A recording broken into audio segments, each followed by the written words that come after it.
ونؤمن به ونتوكل عليه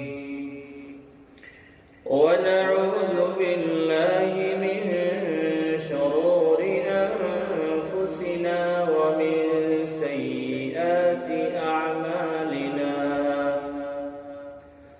من يهده الله فلا مضل له ومن يضلله فلا هادي له وأشهد أن لا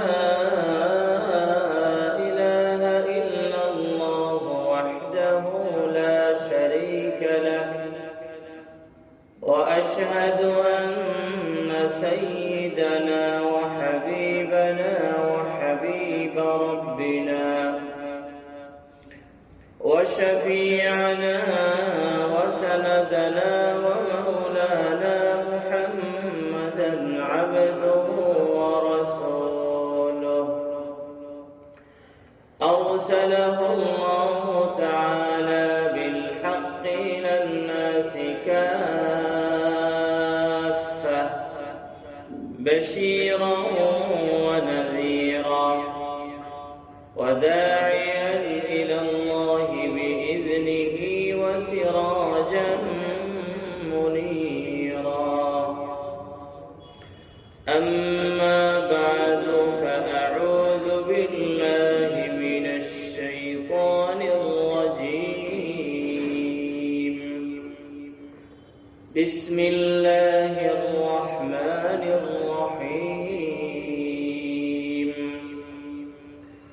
وأقم الصلاة طرفي النهار وزلفا من الليل إن الحسنات يذهبن السيئات ذلك ذكرى للذاكرين وعن جابر بن عبد الله رضي الله عنهما قال قال النبي صلى الله عليه وسلم بين الرجل وبين الشرك والكفر ترك الصلاة رواه الإمام مسلم رحمه الله وكثير من غيره من أئمة الحديث رحمهم الله تعالى رحمة واسعة يا رب صل على النبي وآله ما فاض نبع بالجداول أو جرى يا رب صل على النبي محمد ما شج جرح في سبيلك وانبرى صلى عليك الله يا خير الورى تعداد حبات الرمال وأكثرا صلى عليك الله ما غيث هما فوق السهول وبالجبال وبالقرى صلوا على المختار أحمد إنه أزكى الأنام وخير من وطئ الثرى بارك الله لي ولكم في القرآن العظيم ونفعني وإياكم بالآيات والذكر الحكيم صلى الله على سيدنا ومولانا محمد وعلى آله وأصحابه وسلم صلى الله على سيدنا ومولانا محمد وعلى آله وأصحابه وسلم صلى الله على سيدنا ومولانا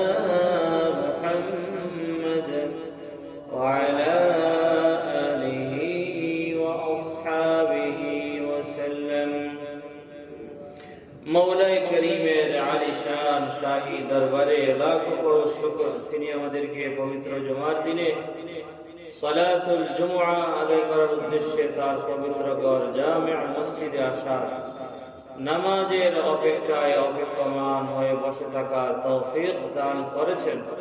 সেজন্য আমরা সবাই বলি আলহামদুলিল্লাহ।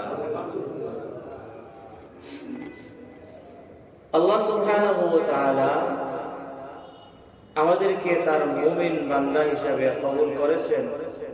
এটা আল্লাহ সুবহানাহু ওয়া তাআলার পক্ষ থেকে অনেক বড় নিয়ামত। সেই ঈমানকে, আমরা যে মুমিন বান্দা হয়েছি, ঈমানকে রক্ষা করার জন্য সর্বদা আমাদের সচেষ্ট হওয়া, এটা আমাদের সকলের দায়িত্ব। শুধু মুমিন হলেই হয় না, বরং ঈমান নিয়ে, আমল নিয়ে দুনিয়া থেকে বিদায় হতে হয়। আল ইবরাতু বিল খাওয়াতিম, শেষ ভালো যার সব ভালো তার।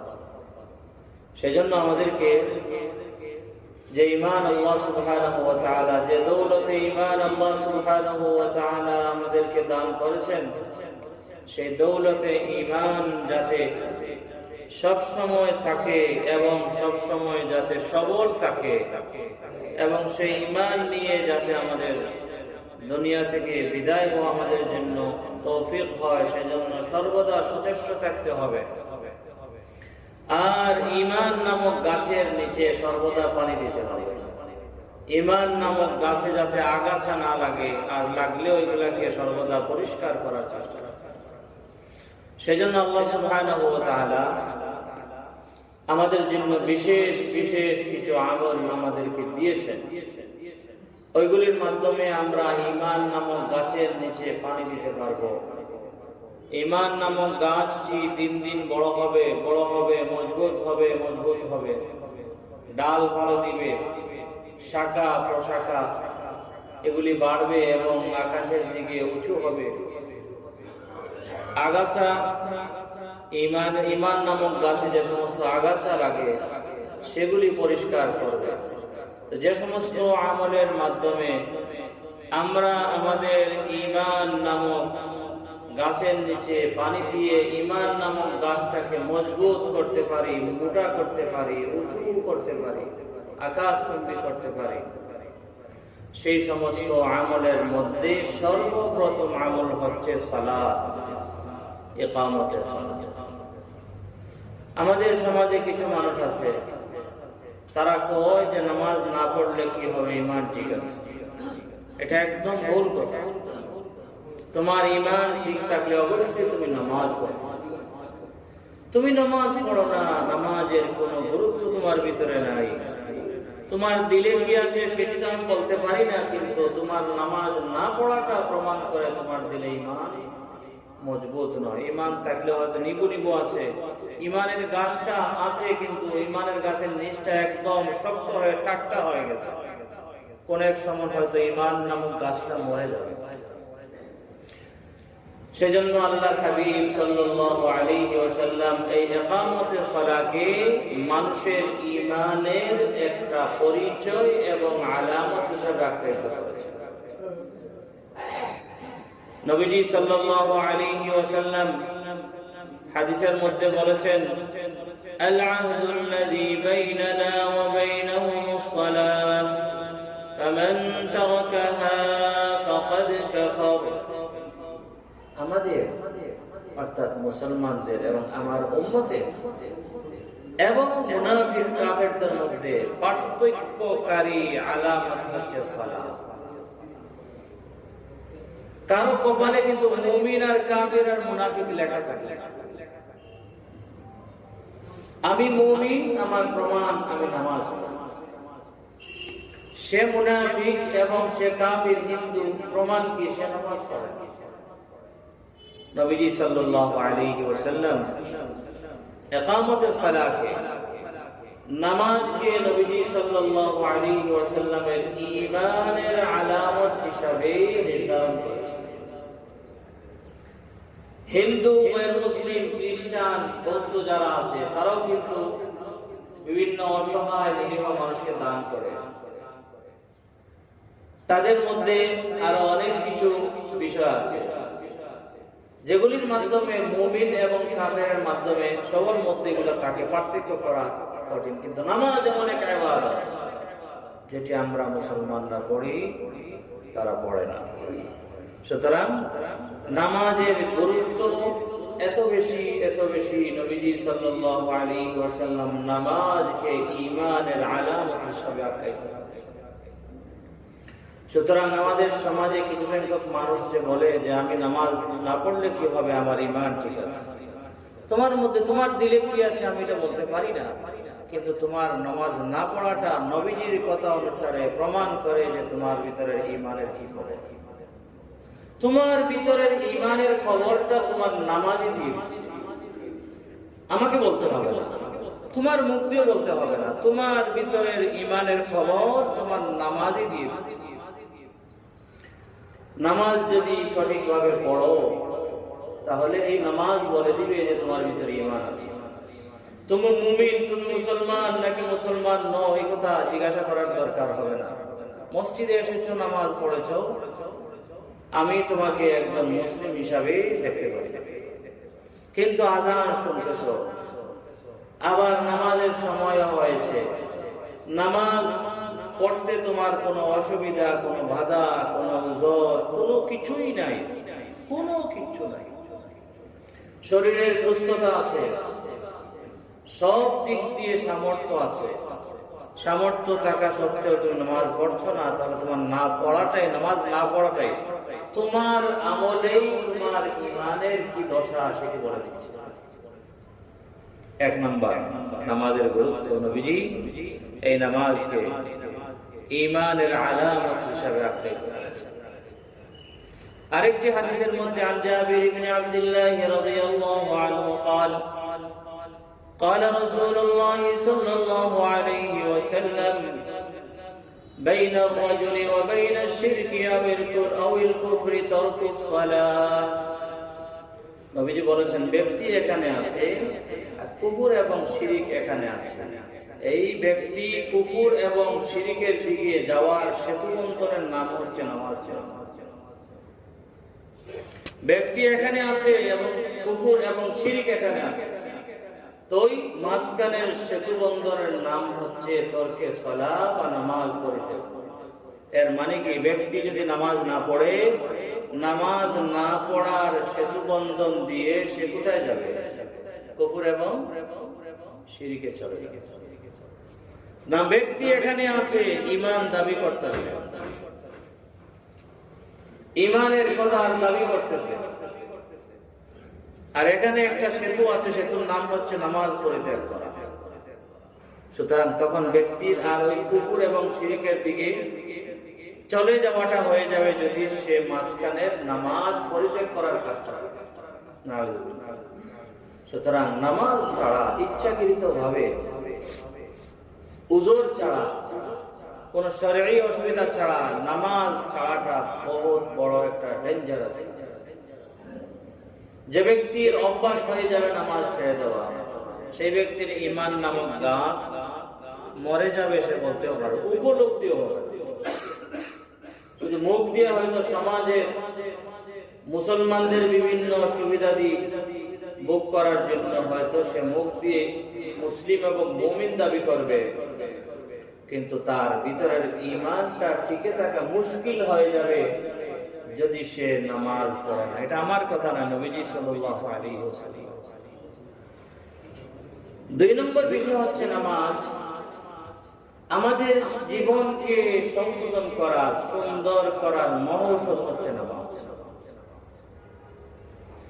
আল্লাহ সুবহানাহু ওয়া তাআলা কোরআনে কারীমের মধ্যে ইরশাদ করেছেন, ওয়াকিমিস সালাহ ইন্নাস সালাতা তানহা আনিল ফাহশাই ওয়াল মুনকার। নবীজি, আপনি নামাজ পড়ুন, আপনার উম্মতকে নামাজ পড়তে বলুন। হে আমার বান্দা, তুমি নামাজ পড়ো। ইন্নাস সালাতা তানহা আনিল ফাহশাই ওয়াল মুনকার। নামাজ নামাজি ব্যক্তিকে অশ্লীলতা এবং মন্দ কাজ থেকে বিরত রাখে। নামাজ নামাজি ব্যক্তির জীবনকে সুন্দর করে দেয়। নামাজ নামাজি ব্যক্তির জীবনকে অপরাধ মুক্ত করে দেয়। নামাজ নামাজি ব্যক্তির জীবনকে পাপ পঙ্কিলতা মুক্ত করে দেয়। নামাজ নামাজি ব্যক্তিকে পাপ করতে বিরত রাখে এবং কোন কারণে পাপ হয়ে গেলে পাপ বিমোচনের ক্ষেত্রে সহযোগিতা করে। নামাজ হচ্ছে আমাদের জীবনকে ফ্রেশ করার মতো। ইন্নাস সালাতা তানহা আনিল ফাহশাই ওয়াল মুনকার। হাদিসের মধ্যে আসছে عن أبي هريرة رضي الله عنه قال قيل لرسول الله صلى الله عليه وسلم يا رسول الله إن فلانا يصلي الليل وإذا أصبح يسرق। নবীজি সাল্লাল্লাহু আলাইহি ওয়াসাল্লামের কাছে গিয়ে বলা হলো, ইয়া রাসূলুল্লাহ, অমুক ব্যক্তি রাত্রে নামাজ পড়ে আর সকাল হলে চুরিতে চলে যায়। নামাজ পড়ে আবার চুরি করে। আর ওইদিকে আল্লাহ পাক বলেছেন নামাজ নামাজি ব্যক্তিকে মন্দ কাজ থেকে, অশ্লীলতা থেকে, শরীয়ত বিরোধী কাজ থেকে বিরত রাখে। তাহলে বোঝা গেল না ব্যক্তি নামাজ পড়ে চুরি করে। তখন নবীজি সাল্লাল্লাহু আলাইহি ওয়াসাল্লাম বললেন, সায়ানহাহু মা তাকুল, তুমি যা বলছো তার থেকে অবশ্যই তার নামাজ তাকে বিরত রাখবে। অর্থাৎ নবীজি এই কথা বলে বোঝাতে চেয়েছেন যে এখনো তার নামাজ সেই নামাজ হয় নাই যে নামাজ এর মাধ্যমে ব্যক্তির জীবন সুন্দর হয়। আল্লাহ সুবহানাহু ওয়া তাআলা যেরকম নামাজের কথা বলেছেন যে ওই নামাজ নামাজি ব্যক্তির জীবনকে সুন্দর করে, ওই ব্যক্তি নামাজ পড়ছে ঠিকই, কিন্তু তার নামাজ সেই নামাজ হয় নাই যে নামাজের কথা আল্লাহ সুবহানাহু ওয়া তাআলা বলেছেন। পড়তে পড়তে একদিন তার নামাজ যখন নামাজের মতো নামাজ হবে, সেদিন অবশ্যই তার নামাজ তাকে তুমি যা বলছো অর্থাৎ চুরি থেকে বিরত রাখবে। পরে দেখা গেল ব্যক্তি নামাজ পড়তে পড়তে যখন সত্যিকার অর্থের নামাজই হলো, সত্যিকার অর্থের নামাজ, তার নামাজটি সত্যিকার অর্থের নামাজ হলো, তখন থেকে সে সুন্দর হলো। এই যে হাদিস আমরা যেটা এখন শুনলাম বা বললাম, এই হাদিস কিন্তু শোনার পর আমাদের প্রত্যেকেই, আমি আমার নিজের, আপনি আপনার নিজের নামাজের মধ্যে একটা প্রশ্নবোধক চিহ্ন রাখুন। দাড়ি পেকে গেছে অথবা দাড়ি পেকে যাচ্ছে, 30, 35, 40 বছর থেকে নামাজ পড়ছি কিন্তু আমার জীবন সুন্দর হচ্ছে না কেন? প্রশ্ন রাখার দরকার। আমার আল্লাহ বলেছেন যে নামাজ পড়লে জীবন সুন্দর হবে, পাপ পঙ্কিলতা মুক্ত জীবন পাবে, অপরাধ মুক্ত জীবন পাবে।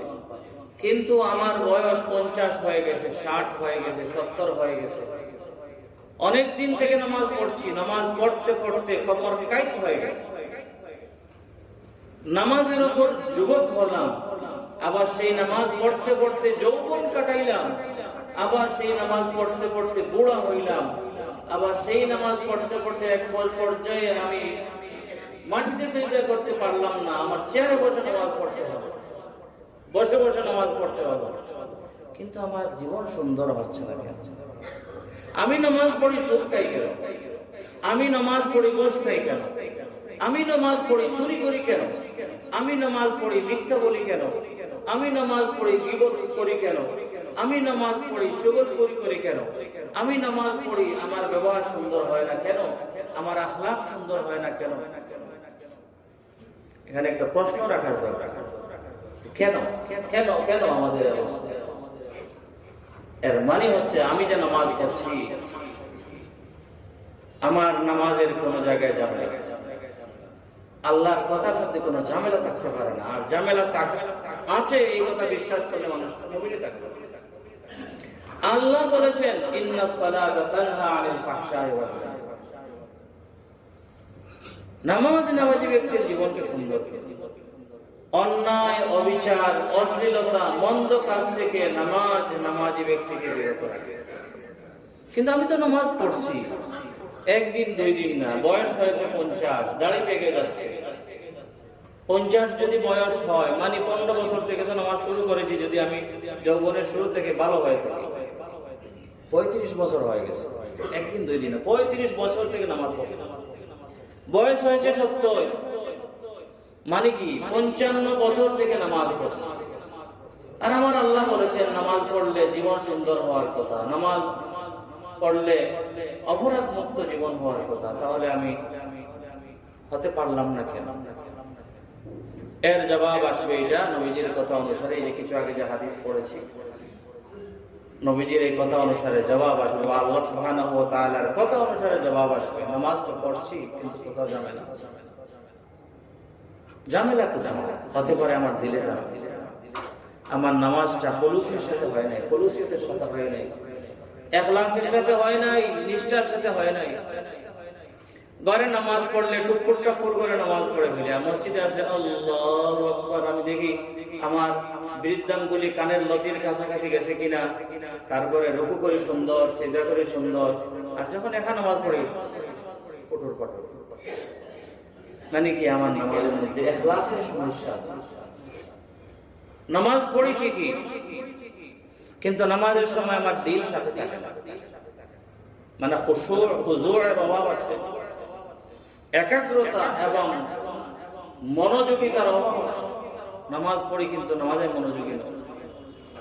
নামাজ পড়ি কিন্তু আমার নামাজ পড়লে আমার দোকানে মন চলে যায়, এখানে চলে যায়, সেখানে চলে যায়, তাহলে ঝামেলা আছে। একাগ্রতা আমার নামাজে নাই। নামাজ পড়ি ঠিকই, খুশু আছে ঠিকই, ইখলাসও আছে ঠিকই, কিন্তু আমার নামাজের যে সমস্ত কার্যক্রম আছে সেগুলি আমি হয়তো ঠিক মতো আদায় করতেছি। আমাদের অনেকের নামাজে এটার অভাব, যে নামাজ আদায় করার সময় আমরা তাড়াহুড়া করতে গিয়ে তাদিলে আরকান করি না। আসলাম এত কষ্ট করে ঘর থেকে, ঠান্ডার মধ্যে উজু করলাম, অজুখানায় উজু করার পরে শরীরে কম্পন সৃষ্টি হলো, কত কিছু করলাম, আল্লাহু আকবার আল্লাহু আকবার, মানে যেমন কি আমার পিছন থেকে আমাকে শয়তানে ধাক্কা দিচ্ছে। আসলে শয়তানে কিন্তু ধাক্কা, শয়তানের ধাক্কার সময় কিন্তু আপনাকে স্থির থাকতে হবে, না হলে আমরা আমাদের নামাজ রিওয়াজ করতে পারব। নামাজে দাঁড়াইলে তাড়াহুড়া কেন? এটা নামাজে দাঁড়ালে তাড়াহুড়া, যেমন কি পিছন থেকে পুলিশ দৌড়াচ্ছে, আর বাস্তবে শয়তান নামক পুলিশে দৌড়ায়। যখন আমরা নামাজ পড়তে বসি, পড়তে আসি, পড়তে দাঁড়াই, তখন কিন্তু শয়তান আমাদের পিছনে এরকম আমাদের সুরকায়। নামাজ পড়ি, কিন্তু আমার নামাজের যে সমস্ত আরকান আছে, নামাজের যে সমস্ত কাজ আছে, সেগুলি কিন্তু সঠিকভাবে আমি আদায় করি, হয়তো তাড়াহুড়া করে নষ্ট করে দিই। আর না, নবীজি যে কাজটি যেরকম করেছেন বা করতে বলেছেন, আমি সেরকম কাজ করি না। অর্থাৎ হয়তো আমি জানি না নামাজের সুন্নত তরিকা, অথবা জানলেও অলসতা বসত করি না। সুতরাং অথবা হতে পারে সবকিছু ঠিক আছে, কিন্তু নামাজের মধ্যে যে কেরাত পড়ে না, কেরাত আমার সারা জীবন যদি নামাজ পড়ে না, সূরা ফাতিহা যদি শুদ্ধ না হয়, লেখনে জলি থাকে, বড় ধরনের গলত এবং অসুবিধা থাকে, আপনার সারা জীবনের নামাজের কোনো দাম নেই। আপনার নামাজটি হবে কোন কোম্পানির বেজাল, 2 নম্বরে ওষুধ। আল্লাহ পাক ওষুধ দিয়েছেন, দিয়ে বলেছেন এটার মাধ্যমে তোমাদের জীবনের বিভিন্ন রূহানি আধ্যাত্মিক রোগ ব্যাধি সারবে, কিন্তু আমার ওষুধটি হচ্ছে 2 নম্বরে ওষুধ। এখন 2 নম্বরে ওষুধের কারণে আপনার রোগকে তো সারবে। আমাদের অনেকেরই নামাজ, আমি আমার কথা বলছি, আপনি আপনার কথা বলুন, একে অন্যের কথা বলার কোনো দরকার নাই, কারণ কার কিরকম কি আছে সে জানে এবং তার আল্লাহ জানে। আমি আমার কথা দেখি, আমার নামাজের সমস্ত ঠিক আছে,